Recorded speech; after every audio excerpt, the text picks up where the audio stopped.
all things are possible. Work your strengths, hire your weaknesses.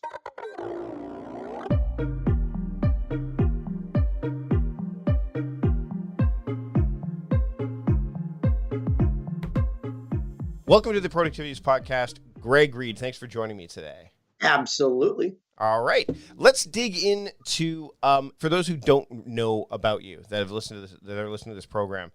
First off, I've got the book in front of me, 3 Feet from Gold, Turn Your Obstacles into Opportunities. And you co-wrote this with Sharon Lecter with the Napoleon Hill Foundation.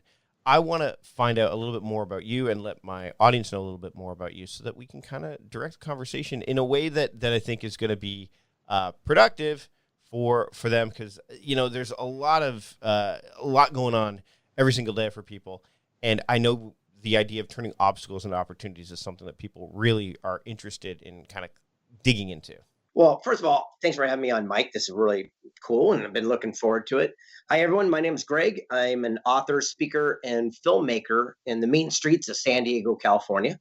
Been published in over 100 books, 45 different languages. Got a PhD in literature, an honorary one alongside Tonino Lamborghini, and just got the star on the Walk of Fame in Las Vegas.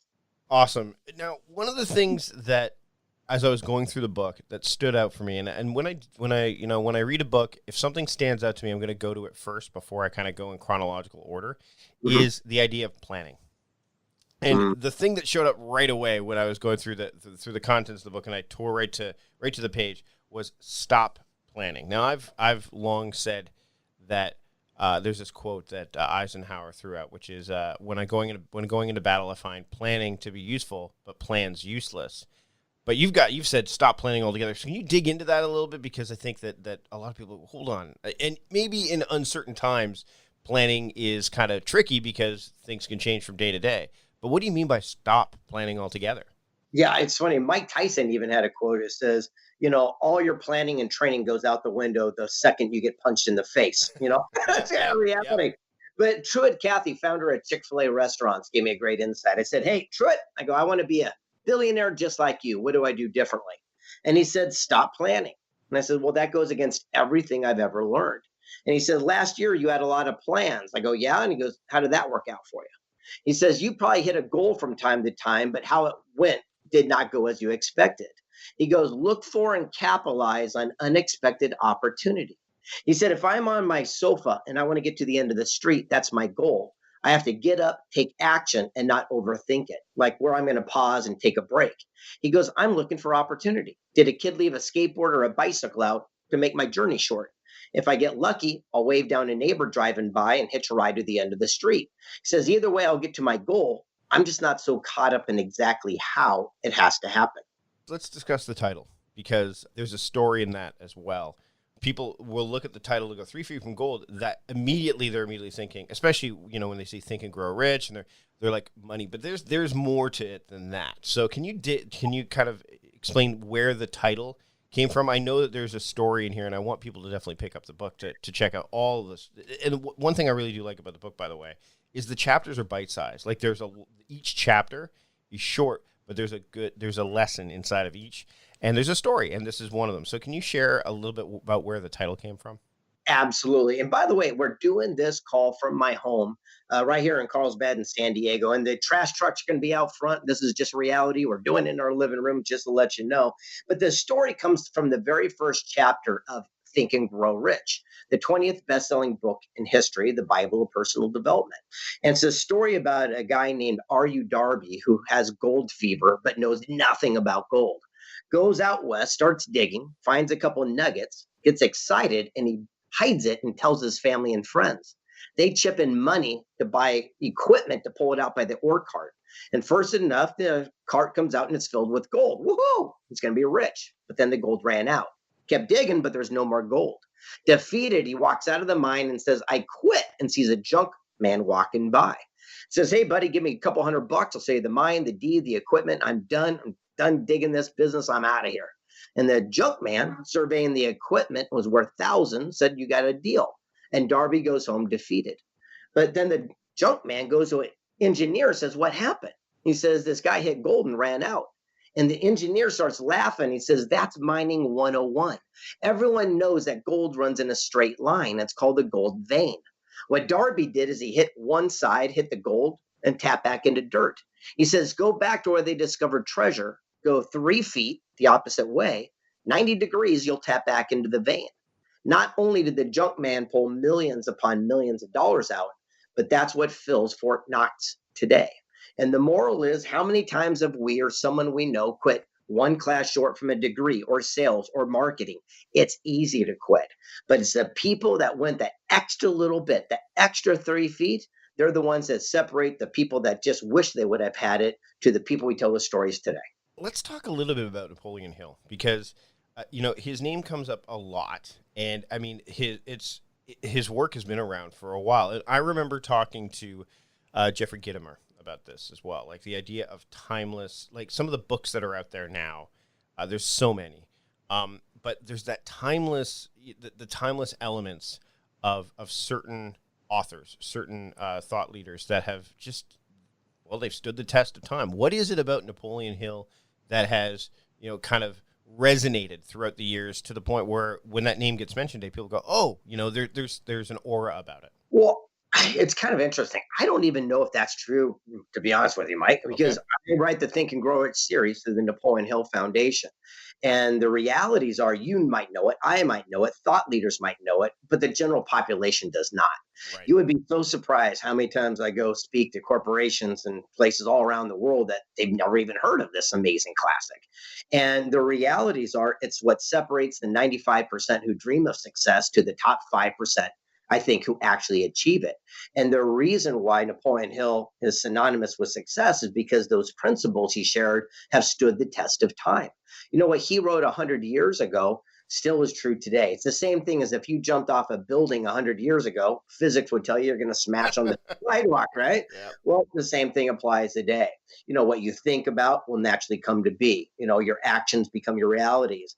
And what I've been doing is working with the Napoleon Hill Foundation all these years to update and modernize the principles, because I find them to be, so true and relevant, but they're just having I don't know what the word is. I'm not changing the tire, I'm putting a new hubcap. I'll give you an example.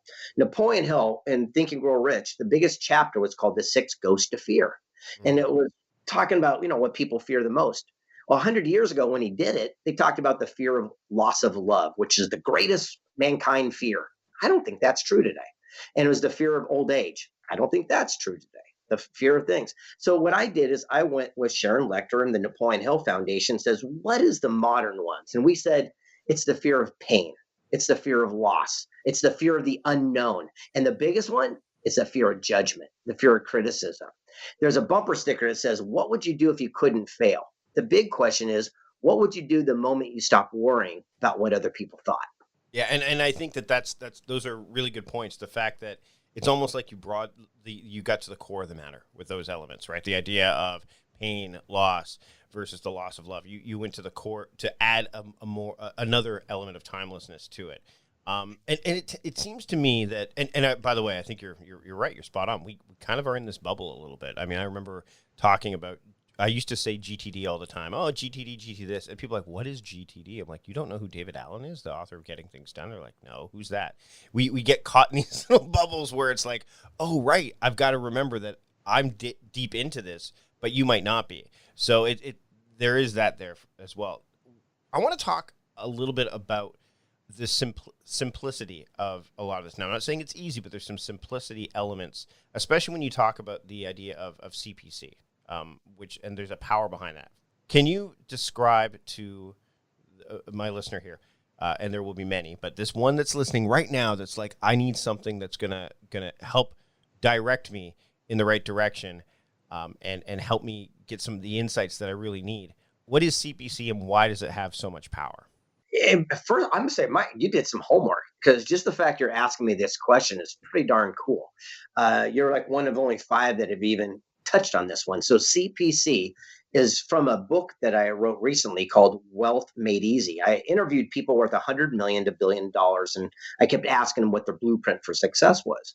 And CPC kept coming up, and that means clues, patterns, choices. It's an acronym, CPC. And I realize it's about accountability and responsibility for every single thing that happens. Stop blaming other people. And it goes down like this. If I go out on a first date, I'm a single guy and she's 20 minutes late. Well, there's a little red flag. That's a clue. Hmm. If I go on the second, third, fourth date, she's 20 minutes late. I'm seeing what's called a P pattern.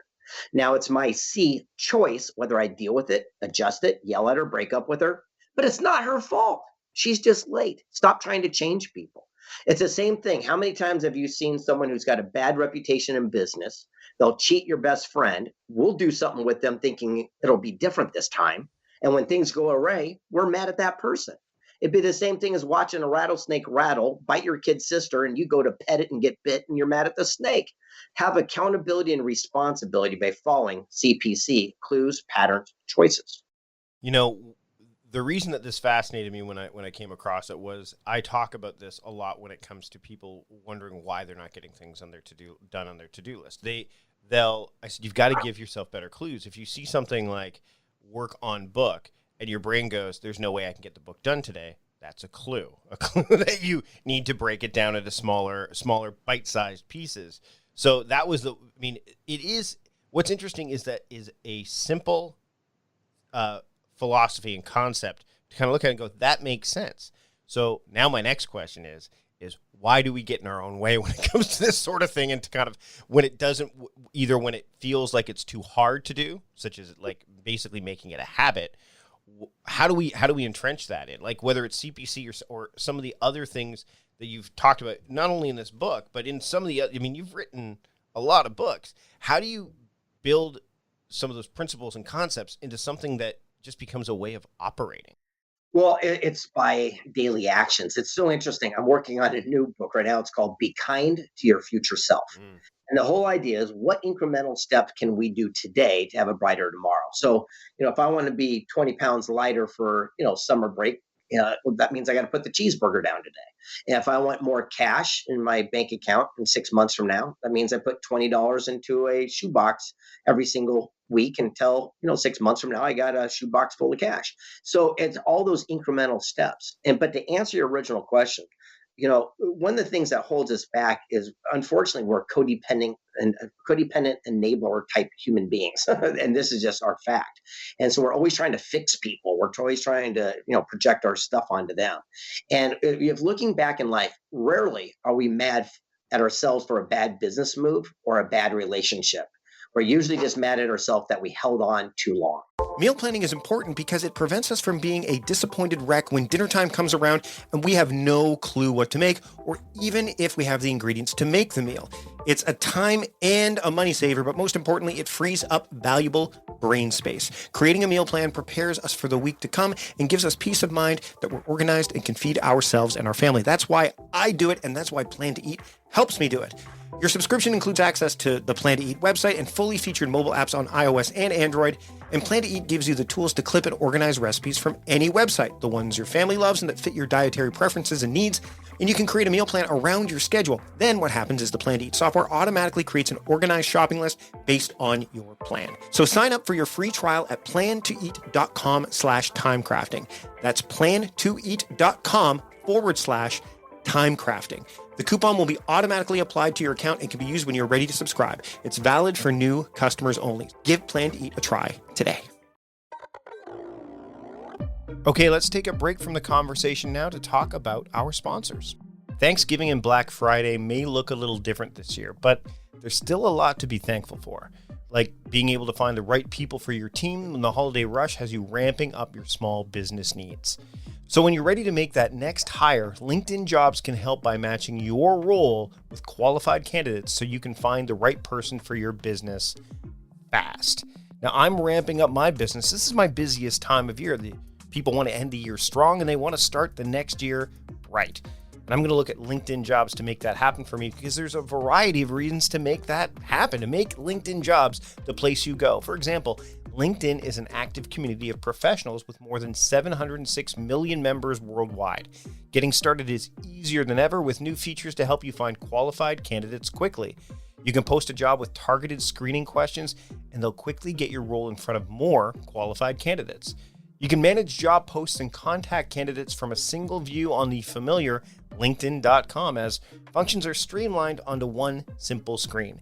And now you can do all of this from your mobile device, no matter where the day takes you. That's how LinkedIn Jobs can help you hire the right person faster. I've been looking at someone to help me with some design work and all that stuff and stuff that I'm going to need to take things to the next level. And by going to LinkedIn Jobs to make that happen, it's just simple, fast, easy. It really does embody the kind of things that I look for in a tool. So when your business is ready to make that next hire, find the right person with LinkedIn Jobs. You can pay what you want and get the first $50 off. All you need to do is just visit linkedin.com/timecrafting.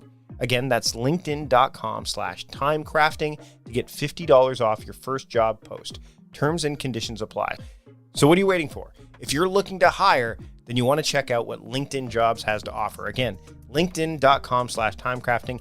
Get that $50 off your first job post today. Okay, my wife is getting a new computer. She's getting a MacBook Air this week as this episode comes out. And I can tell you right now, one of the things that we're going to put on her new MacBook Air, because it has everything that she's going to need, is Setapp. Now, what is Setapp? Well, Setapp packs over 200 high-quality apps into one. It is a subscription for Mac apps. It's the best way to discover new quality apps and get all the tools you need to be successful and productive. Now, with Setapp, there's an app for almost any task, so you can stay in your flow and finish what you started. Here's another reason to consider Setapp. Setapp has a dedicated curation team that only selects the highest quality apps. You don't have to search for the best tools anymore. They're already in Setapp. So when my wife gets her new MacBook Air and we put Setapp on it, she can just search through Setapp to find the apps that she's going to need. And there's over 200 high quality apps in Setapp, as I've mentioned. And there's new apps added to Setapp regularly. Updates are free, and all the apps are full-featured pro versions. It's also a great value. Instead of paying thousands of dollars for separate licenses, there's just one flat monthly fee. So I want you to take advantage of Setapp like my wife's going to be able to when her new MacBook Air arrives. Just head over to setapp.com to try Setapp free for a week. Now, if you like Setapp, plans start at just $9.99 a month. That's a steal. You can use it for as long as it's useful for you. I'm using it now. I know that my wife is going to use it for the foreseeable future, and you will want to keep using it as well. That's setapp.com, SETAPP.com. Check out what Setapp can do for you and get that free trial for a week now. So as I'm recording this little ad spot right now, I have to say that today, my Now Year wall calendar arrived for 2021. And I'm excited because I get to start using the tool that I've worked on for a number of years with my friend Jesse Phillips over at New Year. So I'm really excited because now I can take my Now Year action plan and put it on this new calendar, which is going to go on the back of my door because I got the tall version. And I've been talking about the Now Year wall calendar for a few episodes now, and I really think it's a valuable tool. So you can see your whole year at a glance. I get to put things on here like workshops I'm doing for Time Crafting Trust. I get to put all my monthly themes on there as well as my daily themes. I can track things using the new way we've designed the little boxes in the corner to track your habits. So whether you're tracking things like exercise or keeping a journal, I can do that there right on this really amazing wall calendar. Now, if you're looking to have a bird's eye view of your year all in one glance, then I strongly encourage you to check out what this calendar can offer you. All you need to do is head to productivityist.com/New Year. That's NEUYEAR. And when you purchase a Now Year wall calendar, either in the wide format or the tall format, and you use the promo code podcast at discount before December 1st, 2020, you'll get 10% off your order. This wall calendar has been in my productivity toolkit for a number of years, and I know it'll be a valuable addition to yours. So again, get the Now Year wall calendar today. Head to productivityist.com/New Year, NEUYEAR. And then when you go to checkout, enter the promo code podcast as long as you order before December 1st, 2020, and you'll get 10% off of your order. This thing is fantastic. It's just great to be able to see my year at a glance. Why not give yourself the same gift? See your whole year all at once in a clean, crisp, simple design, one that's going to stand the test of time. Again, head to productivityist.com/New Year, Enter that promo code podcast to check out. Get 10% off the Now Your Wall calendar today. Okay, I run an online business. And if you're running a business that needs to focus on growth and you really want to take things to the next level, then you're going to want to give Klaviyo a try. So if growing an e-commerce business is your focus, then you're going to need a platform that's focused on growth, and that's where Klaviyo comes in. Klaviyo is the ultimate e-commerce marketing platform for online brands of all kinds and all sizes. So whether you're just getting started or running a well-known brand, it gives you everything you need to send memorable branded emails, text messages, and more so you can build strong relationships that keep your customers coming back. With flexible automations, powerful insights, and super precise targeting, Klaviyo is a faster way to turn great ideas into great customer experiences. That's why it's trusted by more than 40,000 brands like Living Proof, Huckberry, and 8 Sleep. In fact, on average, Klaviyo customers see a 41% increase in overall revenue within 5 months. That's massive. And Klaviyo scales with you so you never have to switch. They support everything from garage startups to iconic billion-dollar brands. So if you want to learn more about how you can grow your brand with Klaviyo, then visit klaviyo.com/grow to get started with a free trial today. That's KLAVIYO.com/grow. If you want to grow, then you've got to give Klaviyo a try. Head to klaviyo.com/grow today. And now let's get back to my conversation with Greg Reid here on the Productivityist podcast. All right, let's dig into something that you mentioned off the top. Filmmaking.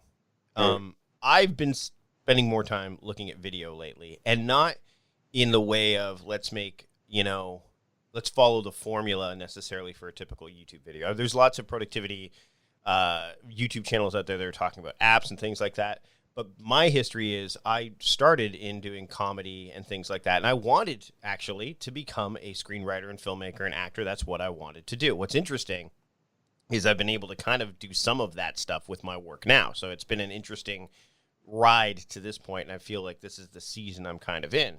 But film. So first off, talk a little bit about when you wanted to make a movie and when you wanted to, pursue that, and then how you went about doing it. Because it's a good lesson for me, but it seems not like outside of the wheelhouse, but it just seems when you mention that off the top, it's like, oh, really? What led you down that path?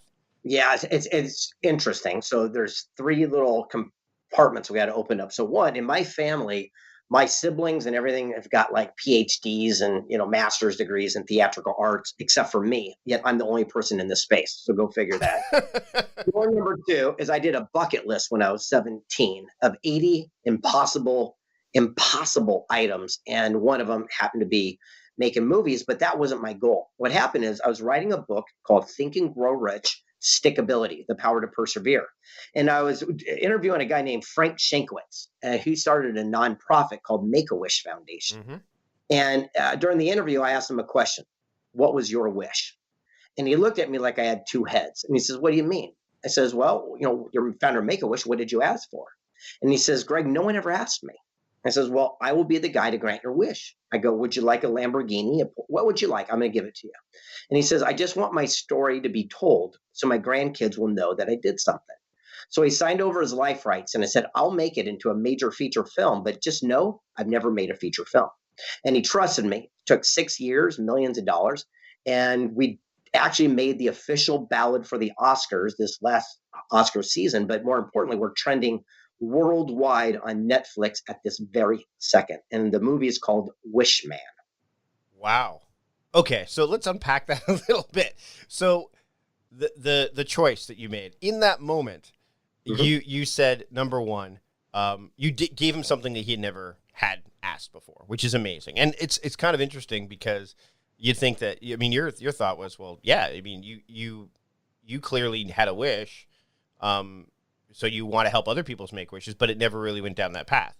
Never. Then you just was that just as when the words came out of your mouth, did you go, oh, what am I doing? What am I doing? Or is it just something that you've done to the point where like, well, this is I remember that list I wrote down. Like, it just seems like a radical decision with bold choice made in almost in a moment, but the buildup was always there.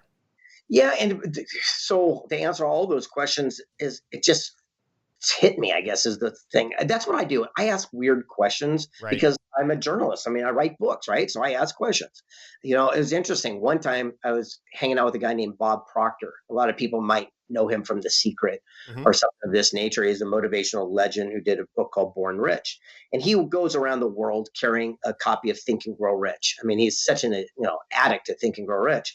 And when I wrote a book called Think and Grow Rich, Thoughts Are Things, I realized I could honor him by making that wish come true. So I made him my co-author, and together he and I wrote that book that is a worldwide bestseller, and I couldn't even tell you how many languages, just by getting someone else something that they want. Zig Ziglar said, "You get what you want, you help others get what they want."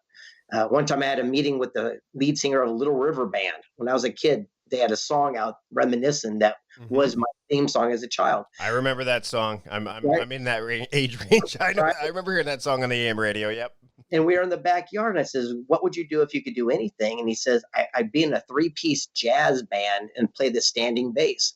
So I invited him to an event. And at the end of the event, I said, "Hey, before you go, we got something for you." And I had a custom bass made for him. The guy literally teared up. But now I got a best friend in that industry because you granted a wish. So to me, it's something I've been doing my entire career. All right. Let's talk about the rich history of you as an author. That's a lot of books. Mm. 70 books, and the thing and this is some research that was done, but 36 of them are bestsellers as of this recording, by the way. But you're dyslexic. No, I'm the least qualified guy in the world to do every single thing that I do. I just want everyone to be clear. Okay? So I am the least qualified guy. I can't spell. I can't read. I can't write. I'm dyslexic. Play me Words with Friends. You'll win every time. And so what I did is I learned the power of you work your strengths and you hire your weaknesses. So I found amazing ghostwriters and editors that take my words and craft them in a way people would want to read. So for example, you mentioned 3 Feet from Gold. That was 12 years ago. And Right. when we did that book, it was with Sharon Lechter, who wrote Rich Dad, Poor Dad with Kiyosaki. Now, who can write a better book? Some guy who can't read in San Diego, or the person who wrote a world best-selling book with 36 million copies sold? When I did Wealth Made Easy, Gary Krebs was my ghostwriter, and he's the former publisher of McGraw-Hill Publishing Corporation in New York. And so what I do is I surround myself with the world's best people and let them work their strengths, and I work mine on the other side. I'm full of crap. I'm a great talker. So I do the communication skills where they do the writing skills. Again, we're going to go back to the subtitle of this book, Obstacles into Opportunities. What to you has been your biggest obstacle that you were maybe not surprised, but and maybe even relieved isn't the right word, but became an opportunity that you didn't anticipate? Was it the film definitely seems like something that, but the fact that you kind of pushed for it, which is, again, that's just a stunning story. But what is there one that stands out, like, this is an obstacle that I faced, and man, the opportunity that came from it and that I took advantage of was something that wasn't anticipated, and I'm delighted by? Yeah, every single challenge I do is that. Like right now, I'm doing a TV show. And again, know nothing about TV, know nothing about movies, know nothing about written books. Everything I do, I know nothing about. And so when I did my first book, it was called The Millionaire Mentor. And when you write a book, you write something called a query letter. It says who you are, what's your message, why are you an expert, who's going to read your book. I was turned down 268 publishers, agents, and printers in a row for my first book. Again, I can't read, I can't write, and I can't spell. And the 269th publisher said, "We'll do your book. Just change the title, beginning, middle, and the end," because it sucked. And I went and got a ghostwriter, crafted it in a way people want to read it, and went on to become a global phenomenon. And by doing that, now I've been published in over 100 copies, 45 languages. I think it's 37 bestsellers now. And again, I have a star on the Walk of Fame for being an author for a guy who can't write. All things are possible. Work your strengths, hire your weaknesses. Greg, this has been a phenomenal conversation. If someone wants to start down a path that's even remotely close to what you've done, What's one action that they can take today to start to say, look, I just listened to Greg talk about this stuff and I'm super inspired and motivated. What's one action that they can take today to start down that path for themselves? Well, seek counsel and not opinion. It's all about finding a credible source. So, for example, opinion is based on ignorance, lack of knowledge, or inexperience, like a family friend who's never done what you want to do. Counsel is based on wisdom, knowledge, mentorship. People have paved the way. If you go to a family friend and say you're going to write a best-selling book, they might talk you out of it if they've never written a book. If you go to Jack Canfield, who wrote Chicken Soup for the Soul, he's going to say, before you get started, here's what you need to know and give you counsel based on wisdom, knowledge, mentorship. If we would spend our activity only seeking counsel, ignoring people's opinion, that's the day your life would change. Greg, thank you so much for taking the time to join me today. Where can people, again, as I go through and I've gone through your stuff, you're a fascinating person, and I think people need to know more and dig in deeper. Where can people learn more about you and keep up with what you're doing? Because you're doing a lot. Well, thank you very much. So you can just Google me. I'm all over the place. But Instagram, believe it or not, is the easiest way. It's Greg S. Reid. And if you send me a direct message right there, I promise to respond right away. And anyone that would like a free copy of the Millionaire Mentor book, all you got to do is text the word secret to 76626, and I'll send it to you as a gift. Greg, thanks so much for taking the time to join me today on the Productivityist podcast. Keep smiling.